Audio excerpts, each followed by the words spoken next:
캠페인에 나오신 청년예수 지체 여러분 모두 환영하고 축복합니다. 오늘로써 이제 한 달간의 복음 캠페인이 모두 마무리됩니다. 저는 복음 캠페인을 하면서 저에게는 좀 마가리 같은 모습이 있다라는 것을 깨닫게 되었는데요. 아버지와 함께 있으면서 아버지가 주시는 그 큰 사랑에도 불구하고 그것을 알지 못하고 사랑을 못 받는 양 불평하고 또 항상 나를 사랑해 주시는 아버지의 눈빛을 보지 못하고 내 스스로에게만 집중하고 그거에 눈이 멀어서 있었던 그런 모습들이 제가 오히려 마다들 같았던 것 같아서 조금 많은 것들이 저에게는 다가왔던 시간이었던 것 같습니다.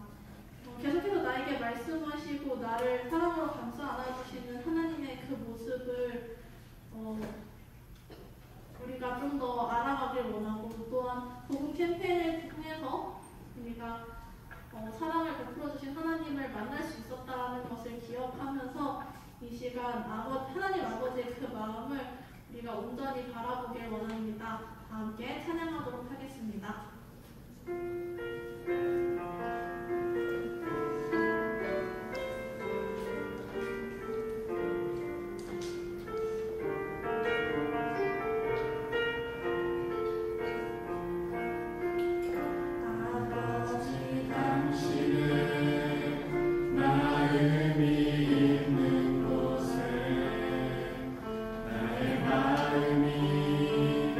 지키를 원해요.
쉬고 선하신 주님의 이 시간 기쁨으로 찬양하길 원합니다. 함께 자리에서 일어나서 벗어지면서 찬양하도록 하겠습니다.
며칠간 시험 기간을 보내며 바쁜 일상을 살아왔습니다.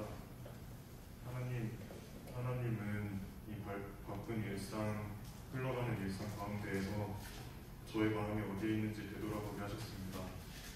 분주한 일들, 소모되는 관계들이 주님에 앞서 있었습니다. 이러다가 주님을 찾는 건, 갑자기 힘들어져서 주님을 찾는 건 단지 발 앞의 어려움을 해결하기 위한 방법이었습니다. 그럼 당장 맞닥뜨린 어려움이 해결되면 다시 주님을 찾지 않습니다. 내 삶의 문제, 당장의 어려움의 해결을 구하는 자보다 주님을 먼저 구하는 자가 되게 하옵소서. 주님의 마음과 주님의 생각과 주님의 허락하시는 기쁨과 평강을 떠올리게 하옵소서. 문제가 해결되지 않는다 하여도 때를 가리지 않고 가난한 마음으로 주님을 갈급하게 찾게 하옵소서. 주님이 없이는 살아갈 수 없는 연약한 저희들을 돌보시고 은혜를 베풀어 주시는 주님, 오늘 말씀을 듣습니다. 주님이 저희에게 하시는 말, 듣는 귀가 열림으로써 나에게 하는 말도 들릴 수 있도록 마음을 붙잡아 주시옵소서. 죽기까지 우리 사랑하신 예수 그리스도의 이름으로 기도합니다. 아멘.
오늘 선포될 하나님의 말씀은 누가복음 15장입니다.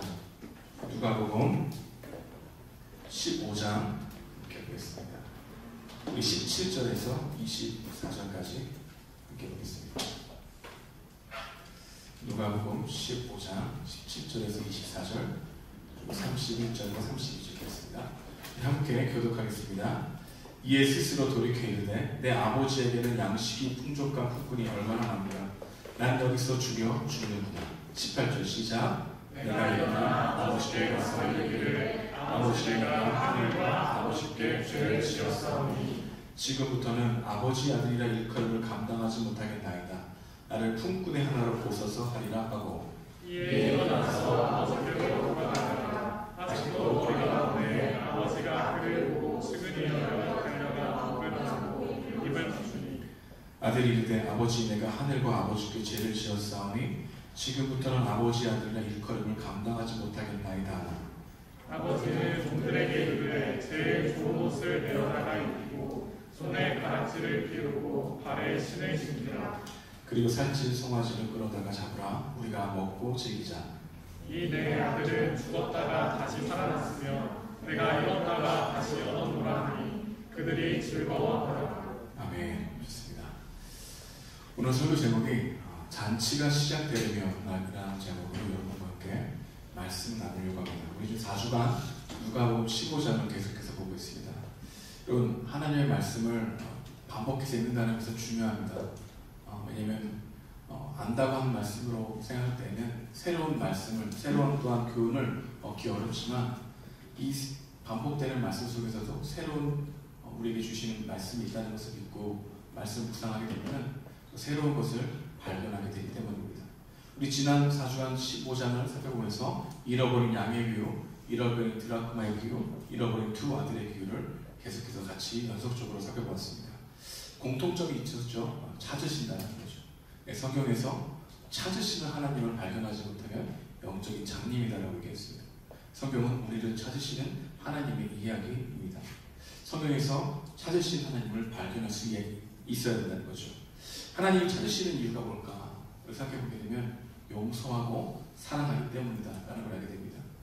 아들이 간절히 돌아오기를 바라는 아버지의 마음은 벌써 용서하고 그를 받아줄 준비를 하고 있는 것이죠. 우리 15장 20절 이렇게 말합니다. 아직도 거리가 먼데 아버지가 그를 보고 치근히 여겨 달려가 목을 안고 입을 맞추니. 벌써 아직도 거리가 먼데 계속해서 기다리시는 아버지의 모습을 생각해보죠. 벌써 용서하기로 작정하셨다는 겁니다. 사랑하기로 작정하신 거죠. 여러분, 왜 우리를 구원하시기 원하실까? 성경은 왜 우리에게 하나님이 너희를 찾기를 원하실까? 왜 우리를 용서하시고 자녀 삼아주시기를 원하는가? 성경은 어떻게 말씀하고 있을까요? 사도 바울이 에베소서 1장 5절에 이렇게 말합니다. 우리 함께 읽어볼까요? 시작. 그 기쁘신 뜻대로 우리를 예정하사 예수 그리스도로 말미암아 자기의 아들들이 되게 하셨느니라. 하나님이 우리를 자녀 삼으신 유일한 이유는 주님의 기쁘신 뜻대로 우리를 자녀 삼았다는 겁니다. 우리는 이게 잘 이해가 되지 않습니다. 왜 나를 사랑해? 아무런 목적이 아니라 기쁘신 뜻대로 나를 자녀 삼으시기를 원하시는 기쁘신 뜻대로 자녀 삼으셨다는 거죠. 나를 자녀 삼기에 기뻐하셨기에 자녀 삼은 것이죠. 내 그 어떤 자격과 조건이 아닌 나를 기뻐하시기 원하기에 자녀 삼으셨다는 거죠. 주님이 왜 우리를 용서하셨는가? 나를 용서하기를 기뻐하셨기에 우리를 용서해 주시고 받아주시는 하나님이라는 것을 성경은 이야기하고 있습니다. 우리가 주님을 더 깊이 안다는 것은 자격이 없는 나를 있는 그대로 받아주시는 그 하나님의 사랑을 더욱더 느낄 때 우리는 성경에서 말하고 있는 그 사랑을 발견하게 되고 그 사랑이 실제가 되는 것입니다.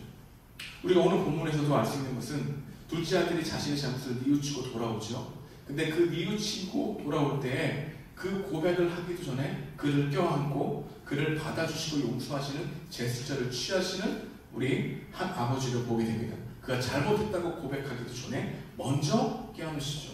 그러다 회개를 하지 말아야 된다는 이야기가 아닙니다.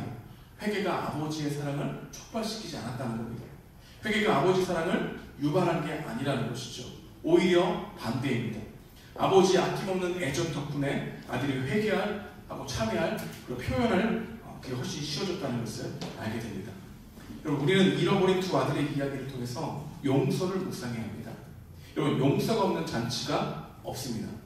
잔치는 어떻게 시작할 수 있을까요? 아버지가 둘째 아들을 받아들이겠다는 마음이 있어야 잔치가 시작되는 거죠.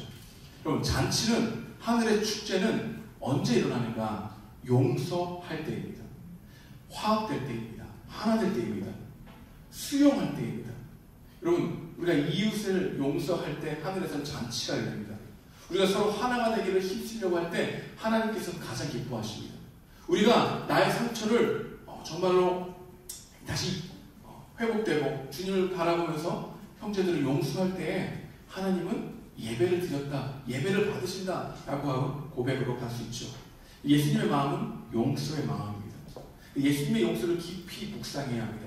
여러분, 기독교를 믿는다는 것은 예수님이 우리를 어떻게 용서하셨는가를 깊이 묵상하는 것이 있습니다. 예수님의 십자가는 죄를 미워하시지만 죄인을 용서하시는 하나님의 긍휼이 담겨있죠. 십자가는 죄인을 용서하시는 긍휼과 죄를 그냥 내버려 두실 수 없는 하나님의 작품이 십자가였습니다. 그리고 예수님의 십자가의 영광은 고난의 영광이 아니라 어떤 영광일까요? 용서의 영광입니다. 예수님의 영광은 원수까지도 용서하시는 사랑이 있습니다. 예수님이 십자가를 묵상하면 아무리 사랑하고 용서해도 내가 더 많이 사랑받았고 용서받았다는 사실을 알게 되는 거죠. 여러분, 예수님의 십자가 없이 남들을 용서할 수 없습니다. 내가 더 사랑받고 더 용서받았다는 사실을 깨닫기 전에 그 남을 수용할 수 있는 능력이 내게 없다는 것이죠. 사랑과 용서에 평생 빚진 자라는 자기 인식이 용서할 수 없는 사람의 틈을 내어 그 안에 빛을 들어가게 하는 게 바로 내가 더 많이 용서받았다, 내가 더 많이 사랑받았다라고 하는 십자가의 은혜를 깨닫게 될 때입니다.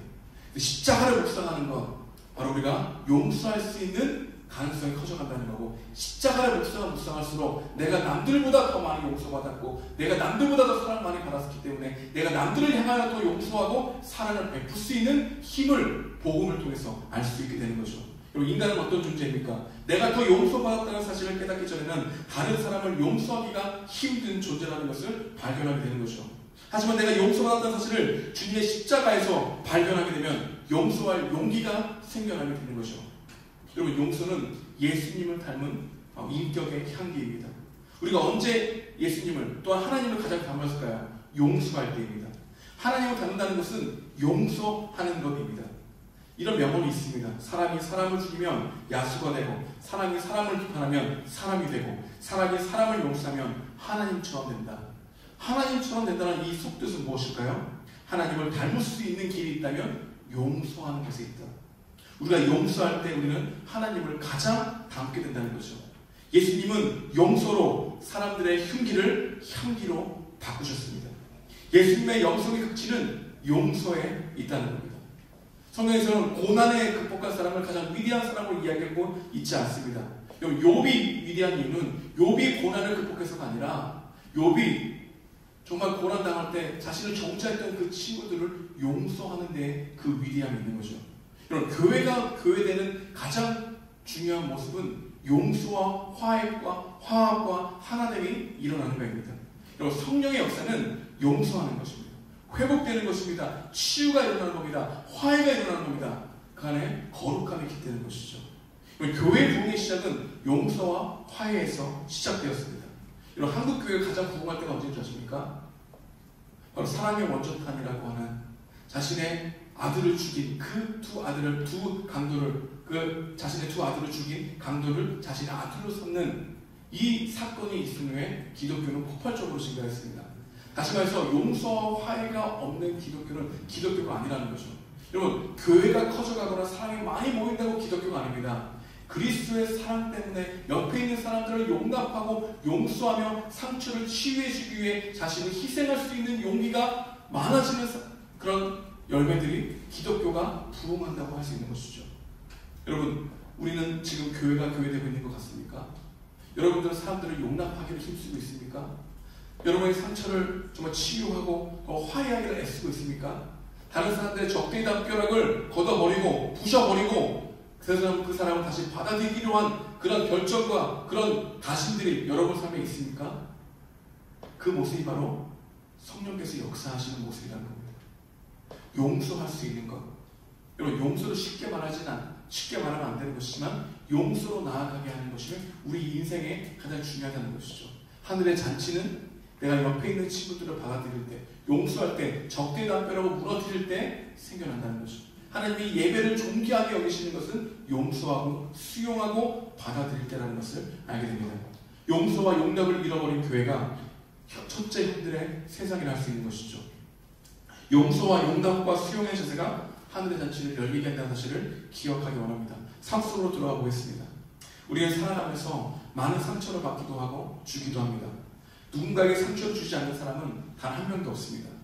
내가 누군가에게 상처를 입히지 않기를 원하지만 나의 의도와는 상관없이 상처를 받았다고 말하는 사람들도 많습니다. 오해라고 말하고 싶지만 결과적으로 우리는 상처를 준 경험도 많은 것이죠. 이런 경우가 우리의 삶에 제법 많이 벌어지는 일이기도 합니다. 우리는 이러한 상처의 기억이 우리의 내면을 감옥으로 만들죠. 내가 상처를 줬다는 사실을 발견해도 감옥이 되고, 내가 상처를 받았다는 그 사실 자체도 남들에게 다가갈 수 없는 감옥이 되는 게 바로 우리의 현실이라는 겁니다. 그럼 용서는 결코 쉬운 문제가 아니라는 것을 알면서 용서의 시작으로 나아가는 발걸음이죠.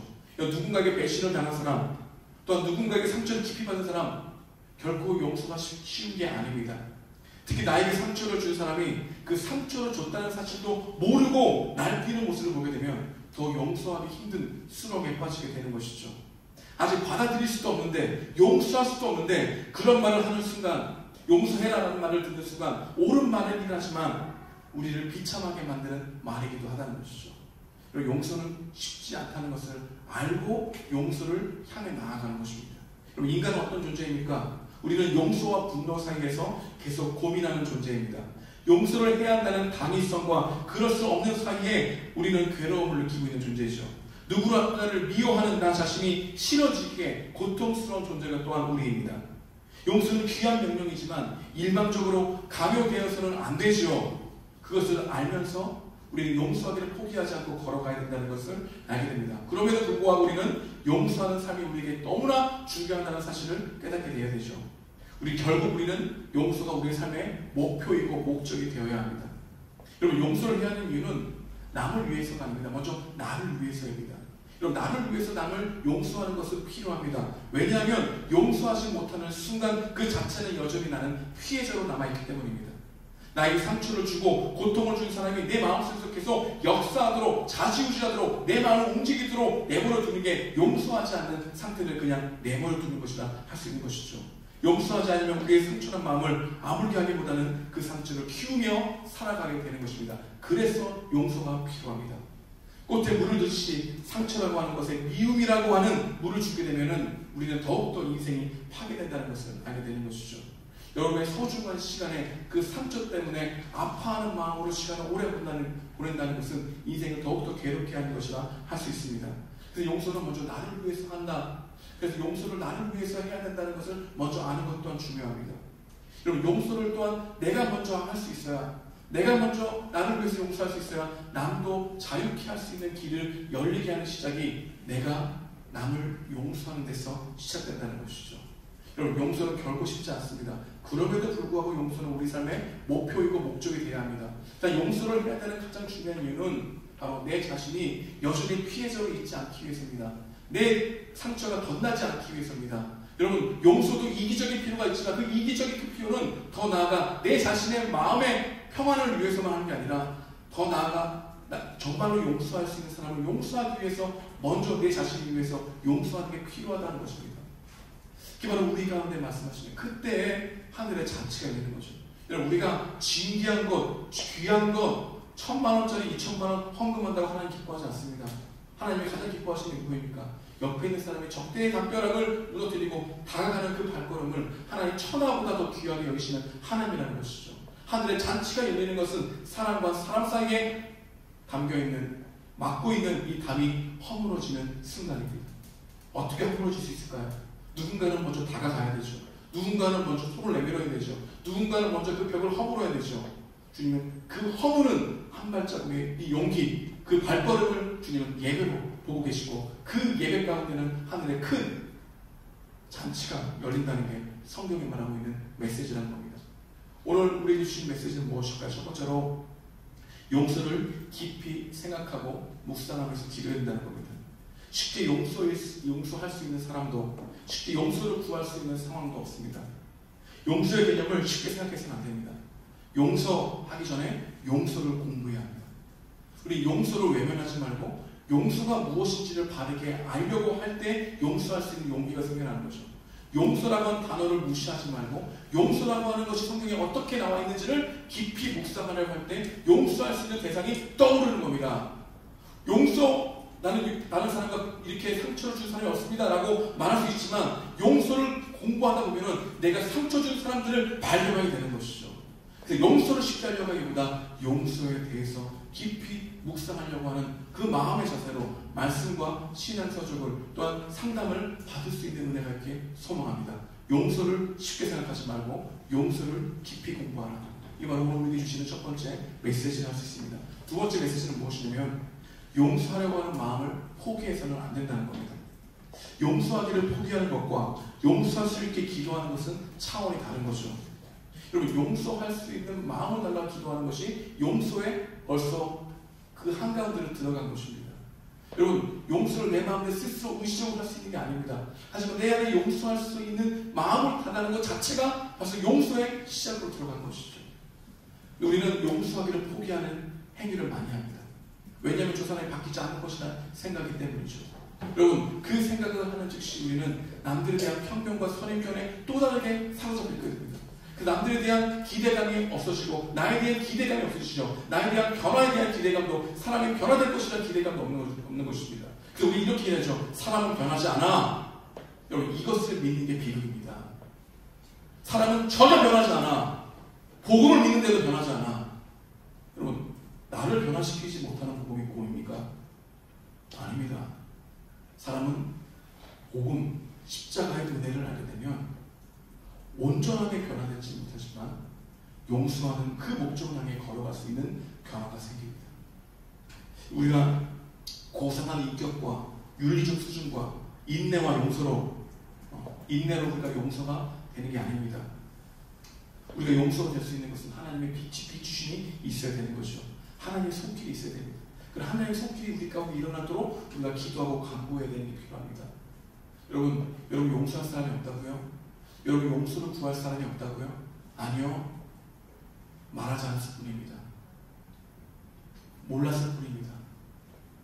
여러분 십자가를 묵상한다는 것은 주님이 나를 어떻게 용서하셨는가를 깊이 묵상하는 겁니다. 십자가를 묵상할수록 내가 용서를 구해야 될 사람이 많이 나타나는 게 은혜입니다. 여러분 우리가 용서할 사람이 없다는 것, 우리 자신을 너무나 괜찮은 사람으로 보고 있는 겁니다. 우리는 너무나 교만하게 보고 있는 거예요. 우리는 너무나 오만하게 보고 있는 겁니다. 아닙니다. 여러분이 용서를 구해야 되고 용서를 해야 될, 베풀어야 될 사람들이 많이 있죠. 우리 그것을 생각하기 싫어할 뿐입니다. 자, 세 번째로 우리에게 주신 메시지가 있다면 주님의 용서라는 명령을 왜 하셨을까를 생각해 봐야 합니다. 주님이 용서라고 하는 명령은 권유가 아니라 명령이라는 것은 주님이 명령이라는 사실을 인정해야 그 다음 단계로 나갈 수 있기 때문입니다. 주님의 명령이 용서라고 있어야 용서를 포기하지 않는 마음이 생겨나는 것이죠. 여러분 남을 미워하거나 비판하는 것에 노력할 필요가 없습니다. 용서하고 사랑하기 위해서는 주님의 명령이라는 사실을 받아들이고 노력해야 하는 것이죠. 여러분 세상에서 가장 어려운 게 뭡니까? 용서입니다. 여러분 세상에서 가장 쉬운 게 뭡니까? 남을 비판하는 겁니다. 여러분 용서하고 사랑하는 것은 타락한 인간의 본성이 아닙니다. 오직 용서하고 사랑하는 것은 하나님의 본성이기에 하나님의 명령을 분명히 듣고 있어야 우리가 용서할 수 없는 내 자신을 발견하고 어떻게 용서가 할 수 있을까라고 하는 그 단계로 걸어갈 수 있는 것이죠. 여러분 물론 잘못을 저지른 사람, 그리고 자신이 잘못했다는 걸 모르는 사람, 그리고 참여하지도 않고 뻔뻔하게 자신이 잘못한 게 없다고 말하는 사람, 역사 앞에서 사람들 앞에서 큰 죄를 저질러 놓고 자신의 무죄함을 강변하는 사람들을 우리는 쉽게 용서할 수 없습니다. 그리고 쉽게 용서해서는 안 됩니다. 그들 향해 분노할 줄 알아야 합니다. 분노가 나쁜 게 아닙니다. 분노도 거룩한 분노가 있고 정의를 위한 분노가 있죠. 하지만 가만히 생각해 보게 되면 우리를 속상하게 하거나 지치게 하는 것은 큰 문제가 아닙니다. 일상 속에서 주고받는 작은 상처들이 어두운 그림자가 되어 여러분의 영혼을 짓누를 뿐입니다. 상처들 중에는 사랑하기에 너무 작은 내 능력의 문제인 경우가 많습니다. 우리는 큰 문제를 용서할 수 없다고 생각하는 경우가 많지만 여러분의 문제일 수도 있습니다. 용서를 하지 못하는 내 마음의 문제인 것도 발견할 수 있게 되는 것이죠. 미워하는 마음, 상처받은 마음을 주님께 나아가며 기도할 때 주님은 내가 용서를 구해야 될 사람을 떠올리게 하시고 용서할 수 있는 용기를 부어주시고 용서에 대해서 다시 생각하게 하시는 은혜를 발견하게 되죠. 십자가는 내가 더 많이 용서받았구나, 내가 더 큰 죄를 용서받았구나, 내가 더 큰 사랑을 받았다는 것을 우리 가운데 실제적으로 알게 하는 빛입니다. 십자가를 묵상할수록 우리 가운데는 하나님을 어떻게 사랑하는가, 이웃을 용납하고 수용하고 용서하는 데서 빛으로 나타나는 거죠. 초대교회 성도들의 가장 큰 빛은 사람이 많이 모이는 빛이 아니었습니다. 서로를 받아들이는 빛이었습니다. 종과 노예가 하나 되는 빛이었습니다. 여자와 남자가 하나 되고 서로 용납하는 빛이었습니다.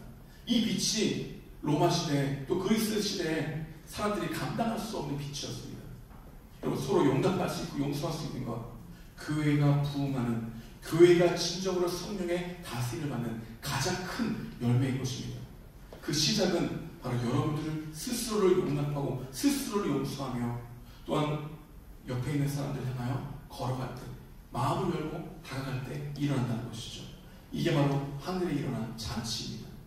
이 잔치를 먼저 믿는 사람들이 하길 원하셨지만 그들이 자신의 도덕적이고 윤리적인 것으로만 생각하고 있던 이 첫째 아들 같은 큰 아들 같이 교회에 먼저 온 사람들이 믿지 않는 사람들, 용서해야 되는데 용서하지 못하는 그 마음을 가지고 있기에 우리 주님이 친히 용서자로 오신 것을 우리는 이것을 복음으로 들을 수 있게 되는 것이죠. 마지막으로 C.S. 루이스의 4가지 사랑이라고 하는 책에 보게 되면 이러한 유명한 말이 있습니다. 제가 한번 읽어보겠습니다. 모든 사랑하려면 마음이 괴롭고 심하면 찢어질 각오를 해야 한다. 상처 하나 없이 마음을 안전하게 지키고 싶다면 아무한테도 마음을 주지 마라. 심지어 동물한테도. 치미와 얄팍한 사치로 고이 싸두라. 누구와도 얽히지 마라. 그저 마음을 이기주의에 관해놓고 꼭 잠그라. 이 말씀으로 우리가 서로 용납하고 용서하며 사랑하기를 힘쓰는 하늘의 잔치가 일어나는 여러분 것이가 되길 주님의 이름으로 축복드립니다. 기도하겠습니다.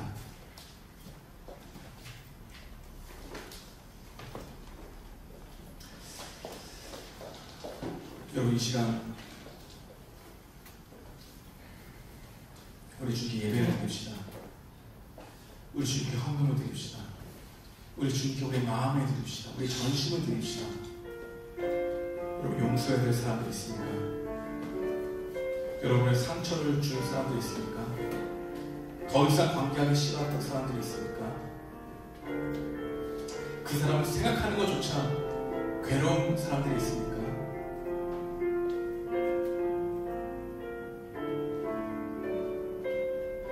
난 용서할 사람이 없어. 나는 관계를 잘하고 있어. 라고 생각하는 사람 또한 있습니까? 우리 주님께 이렇게 기도합시다. 주님, 내가 용서를 구해야 될 사람이 있다면 나에게 용기를 주셔서 먼저 다가가게 하여 주옵소서. 주님, 내가 용서를 구해야 되거나 내가 상처 줄 사람들을 알지 못합니다. 하지만 내가 분명히 그런 사람이 있다면 주님, 생각을 통해서, 상황을 통해서, 말씀을 통해서 알게 해주십시오.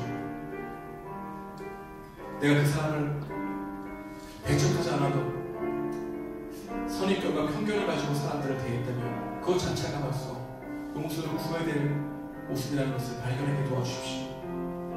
이런 마음으로 오늘 말씀에 여러분들에게 은혜를 주신 말씀이 있다면 그 말씀을 붙잡고 기도하는 시간을 원합니다. 같이 기도하시겠습니다. 하나님 감사합니다. 주님, 나는 상처를 주지 않았다고 했는데 남들은 결과적으로 상처를 받았습니다. 하나님, 그것을 우리 용서를 구해야 됩니다. 주님, 우리 청년들이 저에게 상처를 많이 받은 것도 합니다. 주님, 그런 부분이 있다면 찾아가 용서를 구하게 하시고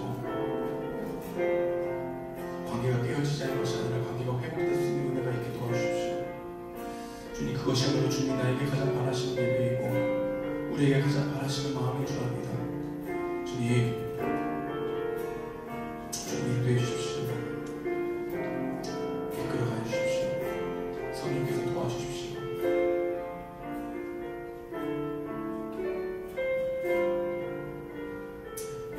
제가 기도하겠습니다. 주님, 감사합니다. 오늘 말씀을 준비하다 보니까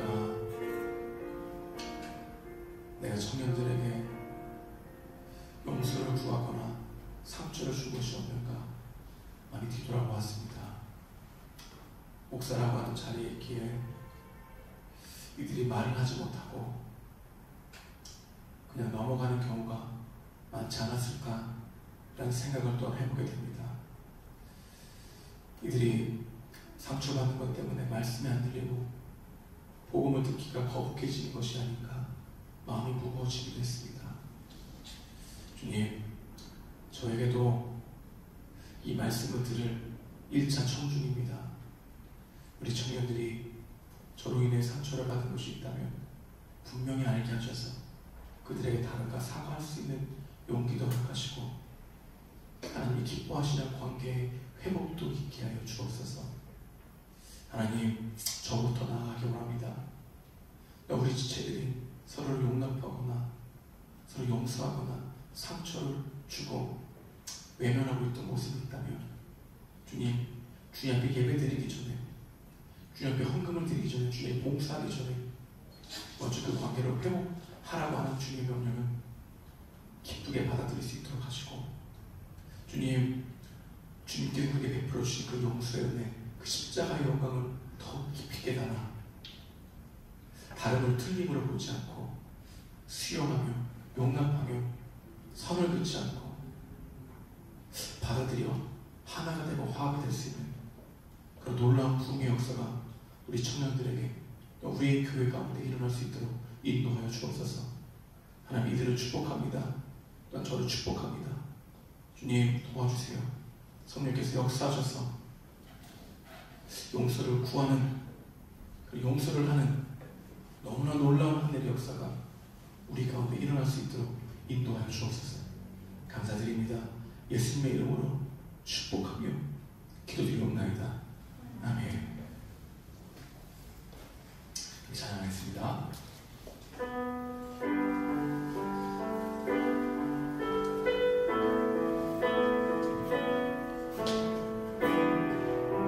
내가 무엇을 가지고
우리가 드리는 예배가 우리의 삶을 정당화시키는 것이 아니라 우리 날마다의 삶이 이 예배를 진지하게 만드는 줄 압니다.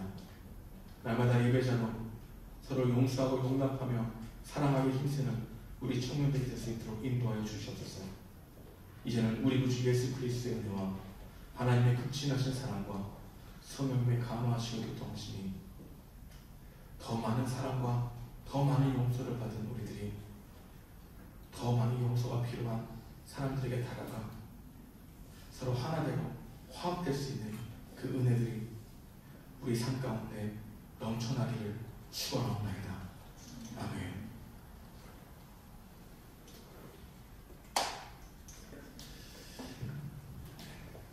괜찮습니다.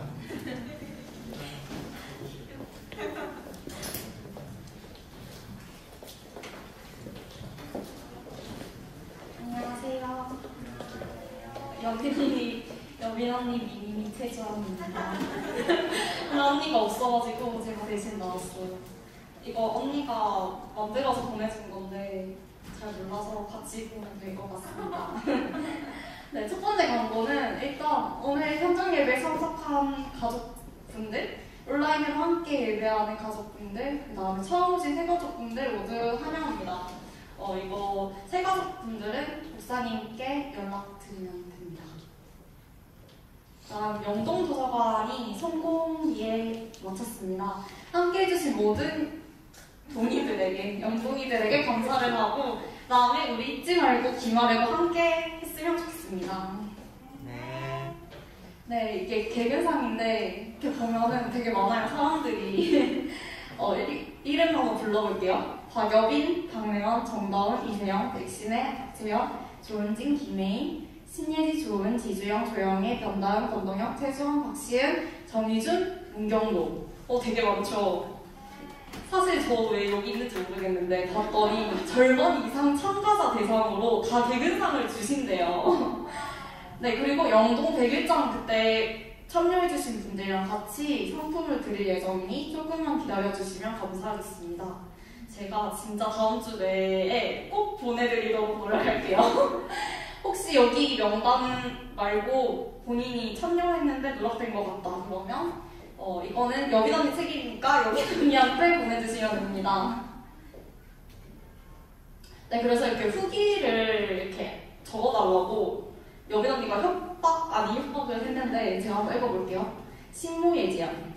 다들 열심히 하셔서 같이 자극받아서 공부할 수 있었어요. 함께해서 좋았습니다. 네, 이모 세영양. 야! 세영 오빠. 명동도서관 시험 기간에만 한정적으로 하는 게 아니라 자주 모여서 했으면 좋겠습니다. 그동안 너무 재밌었어요. 휴까지. 그 다음에 방장님 이거 레어였던 것 같은데 같이 공부해서 더 집중이 잘 돼서 좋았어요. 그 다음에 채연양. 명동도서관 덕분에 시험 잘 봤어요. 케케. 시험 끝나고도 계속 공부할 수 있어서 너무 좋았고 꾸준히 했으면 좋겠어요. 12시에 여빈 언니가 수다 떠는 게 가장 좋았던 거 아시죠? 기말에 떠났나요? 귀여워. 그 다음 영희 언니. 공부 같이 하니까 너무 좋았어요. 시험 끝나도 계속 했으면 좋겠네요. 혜인이. 같이 중간고사 공부해서 덜 외롭고 좋았어요. 주영 오빠 박여빈 짱. 대표진 화이팅. 도서관 콘텐츠 대박. 은희. 이제 영동도서관 없이 공부 못해요. 기말에도 컴백하기예요. 그 다음에 경로 오빠. 다른 기회도 있으면 바로 올게요. 시은이. 줌으로 다들 열심히 공부하는 모습을 보면서 의지를 불태울 수 있어서 좋았어요. 일준 오빠. 빼야만 비행력과 여러분의 열심히 세상 감탄하고 갑니다. 완전 짱이에요. 오나전 오나전이 뭐예요? 아, 완전? 오케이. 네, 넘겨주세요. 네, 스페셜 땡스 투 박래연, 최주원, 박주혜. 그리고 이거 여빈 언니가 자기 이름 빼먹은 것 같은데 다들 진짜 이게 쉬운 일이 아니에요. 시가 맞춰서 키는 게 쉬운 일이 아닌데 다 이렇게 운영진들이 열심히 도와주셔서 정말 감사합니다.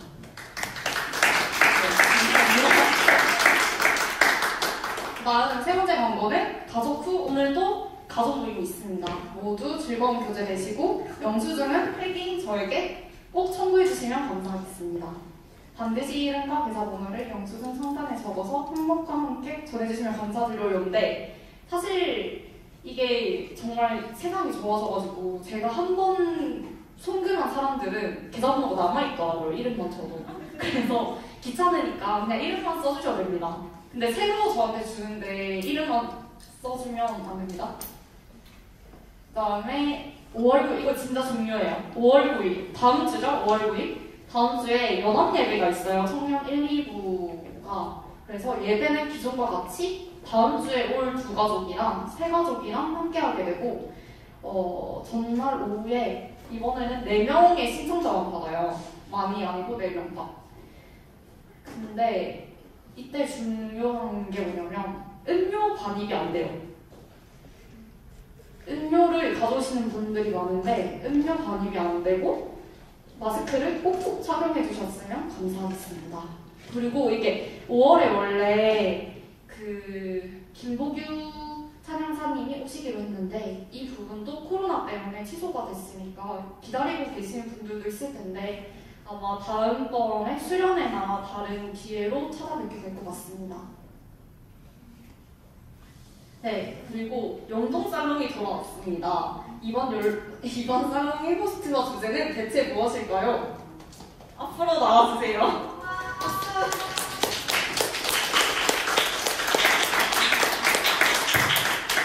안녕하세요. 성실파일이 박하연입니다.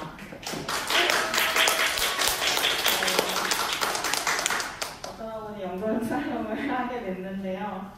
네, 다음으로 넘겨주시면 네, 저는 성실파일기 박하연이고 호스트로 이번 영동 살롱을 열게 되었고요. 주제는 완벽하지 않아도 괜찮아입니다. 그리고 방법은 필름 카메라랑 오일 파스텔로 진행해 보려고 합니다. 네, 주제로는 완벽하지 않아도 괜찮아라고 정했는데요. 저는 완벽주의가 있는 편이라 완벽한 결과를 내기 위해서 과정을 충분히 즐기지 못했었어요. 근데 저는 사진을 잘 찍지도 그림을 잘 그리지도 않지만 정말 좋아합니다. 그래서 왜냐하면 그 결과가 완벽하지 않아도 저는 사랑하는 그 대상을 사진으로 담는 순간을 즐거워하고 함께한 사람들과 추억을 공유하는 것을 좋아합니다. 그리고 내가 좋아하고 마음이 따뜻해지는 색감을 찾고 한 겹 한 겹 그려나가는 과정에 그 즐거움을 많이 느끼는데요. 그래서 함께 취미를 공유하는 과정과 시간을 즐기고 부족하더라도 나만의 개성 있는 결과물을 서로 공유하고 싶다는 마음에 이렇게 엉덩이 살롱을 열게 되었습니다. 네, 다음으로 넘겨주시면 첫 번째 모임은 일회용 필카로 잃어버린 감성 되찾기로 정해봤어요. 그래서 만약에 필름 카메라를 좋아하시는 분들은 저랑 같이 5월 22일 토요일에 같이 필름 카메라로 연동 살롱을 해봤으면 좋겠는데요. 저 포함 4명이기 때문에 3명을 받으려고 하고 있고요. 장소는 아직 정해지지 않았습니다. 그리고 준비물은 일회용 필름 카메라인데 만약 필름 카메라가 있으신 분은 굳이 일회용이지 않아도 괜찮고요. 만약 없으셔도 참여하고 싶으신 분이 계시다면 그냥 자유롭게 신청해 주시면 감사하겠습니다. 네, 사진을 보여드리면 제가 20살 때부터 필름 카메라를 좋아했는데요. 옛날에 찍었던 필름 카메라랑 흑백 필름도 담아봤습니다. 결과가 완벽하진 않은데 그래도 같이 찍는 과정이나 이런 게 너무 즐거워서 그리고 그 사진이 나오기까지 기다리는 시간이 있거든요. 그 시간을 되게 좋아해서 같이 즐겨봤으면 좋겠습니다. 네, 다음으로는 오일 파스텔입니다. 제목 오일 파스텔로 마음 치유하기인데요. 이거는 2번 열어서 한번 진행해 보려고 하는데 첫 번째는 5월 16일 주일 점심 12시에 모일까 하고요. 그 다음에 5월 20일 목요일 저녁 7시에 모일까 합니다. 카페에서 진행될 예정이고 한 번 만날 때 4명씩 할 거고요. 제가 모든 준비물을 준비할 예정이기 때문에 몸만 오시면 되겠습니다. 네, 넘겨주시면 저기 맨 끝에 있는 게 오일 파스텔이고요. 제가 그렸던 것들인데 제가 그냥 그린 건 아니고 어디 영상이나 이런 거를 참고해서 보면서 그리거든요. 그래서 해보지 않으셨던 분들도 충분히 참여하실 수 있으니까 관심 있으시면 신청해 주시길 부탁드립니다. 끝났나요? 네, 완벽하고 성공만을 추구하는 세상에서 과정을 즐기고 행복해 할 수 있다는 것이 얼마나 마음의 위로가 되는지 보겠습니다. 함께 했으면 좋겠고 누구나 할 수 있고 누구나 즐길 수 있습니다. 잘했다 못했다고 평가받지 않는 공간을 만들고 싶습니다. 그리고 서로 자신으로 존재하고 취미를 즐길 때 존중되는 모임을 가지고 싶은 마음에 열게 됐습니다. 그래서 어느 거라도 끌리는 것이 있다면 주저하지 않고 연락 주셨으면 좋겠어요. 네, 저한테 연락 주시면 됩니다. 아니면 대표진 분들께 연락 주시면 전달 받도록 하겠습니다. 감사합니다.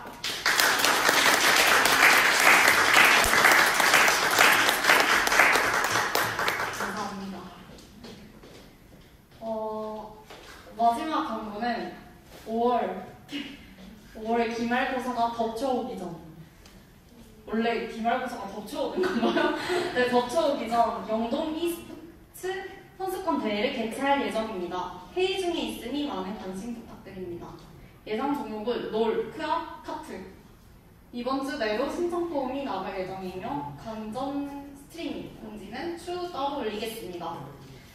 이거는 저랑 언니랑 그 몇몇 사람들이 되게 열심히 준비를 하려고 하고 있어요. 하려고 하고 있는데 롤이나 지금 생각한 건 롤, 퀘어, 카트 이 정도인데 혹시 다른 종목도 관심 있는 게 있으면은 저희한테 말씀해 주시면 저희가 열 수 있으니까 게임 하고 싶으시면 말씀해 주시면 되고 혹시 좋은 아이디어가 있다면 e스포츠 이게 사실 저희가 잘 모르는 종목이라 혹시 좋은 아이디어가 있으면 꼭 말씀해 주시고 스트리밍 방법이나 그런 거에도 아이디어가 있으면 많은 그런 아이디어 말씀해 주시면 감사하겠습니다. 네, 그러면 네, 맞아요. 그럼 생각하는 그거 할 건데 다들 꺼내주세요. 화이팅 화이팅! 네, 그럼 다음 주에 만나요.